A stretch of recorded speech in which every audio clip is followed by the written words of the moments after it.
19,500 কোথাকার shirt? হাইল্যান্ডের shirt. কে এনেছে? আপনার বসের কি মানে ইয়ে আছে, লাইসেন্স আছে? মানে আপনার বস কিভাবে এনেছে? হ্যাঁ, লাগেজ পার্টি করে হাতে করে নিয়ে আসলো। লাগেজ পার্টি করে এনে 19,500 টাকা শার্ট বেচতেছেন? আপনার বস কি আসলে লাগেজে করে এটা এনে যেভাবে আপনি বললেন যত সহজ ভাবে, বিষয়টা কি এত সহজ? বিক্রি করা যায়। আপনি 19,500 টাকা শার্ট লিখেছেন, আবার বলতেছেন লাগেজে করে নিয়ে আসছে, আবার বলতেছেন যে এত বিক্রি করি না। মানে আমি বুঝলাম না, এত সহজ? মানে আমাদের দেশে বিজনেস করা কি এত সহজ? আপনি বলতেছেন লাগেজে করে আপনার বস নিয়ে আসছে, 19,500 টাকা শার্টের দাম বিক্রি করতেছে। মানে আপনারা কোন কোন যুগে বসবাস করছেন? আপনারা কোন যুগে বসবাস করছেন? এটা কোন এলাকা বলেন?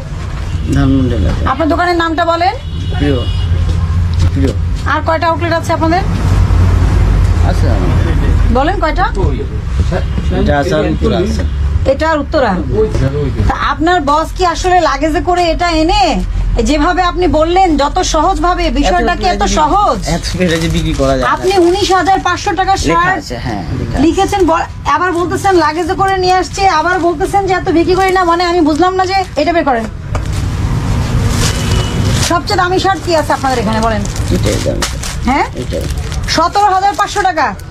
হ্যাঁ, কত করে আনছে আপনার? এই কাগজপত্র বের করেন, কত করে কিনে আনছে এবং কিভাবে আসছে এগুলো। লাগেজ প্রোডাক্ট আপনি বলেই দিলেন। জি, আমি এটা পরিমাণ দুর্নীতি হচ্ছে তা এই ভিডিওটি না দেখলে বিশ্বাস করবেন না। আপনাকে যদি বলা হয় এই শার্টের মূল্য কত হতে পারেন, আপনি হয়তো অনায়াসে বলবেন 2,000 থেকে 3,000 টাকা। কিন্তু আমি যদি বলি এই শার্টটির দাম 19,000 টাকা, তাহলে কি বিশ্বাস করবেন? অবশ্যই না। কিন্তু বিশ্বাস করতেই হবে। এই শার্টটির দাম 19,000 টাকা, তার গায়ে শালের গায়েরই লেখা আছে। এরকম সারাশি অভিযানে ভোক্তা অধিদপ্তরের কাছে ধরা পড়ল এই চরম দুর্নীতির একটি তথ্য। কি এমন এই শাড়ি আছে যার দাম 19,000 টাকা? তা জানতে হলে সম্পূর্ণ ভিডিওটি দেখুন। আর এরকম ভাইরাল ভিডিও পেতে হলে আমাদের চ্যানেলটিকে অবশ্যই সাবস্ক্রাইব করে পাশে থাকবেন। ইয়ে করেন, নামান আরো কিছু শার্ট নামান, আমি দেখি। আর কসমেটিক্স তো নিয়ে আসছে আপনার বস? আপনাদের সবগুলোই মানে বস যা বিদেশে যে নিয়ে আসে পরে আপনারা বিক্রি করেন? তো লাগেজ আসে না, আপনি ইম্পোর্টের মাল আছে? হ্যাঁ, কসমেটিক্সের আছে। তা উনি শুধু শার্টই আনে, আর কিছু আনে না? সবই আনে।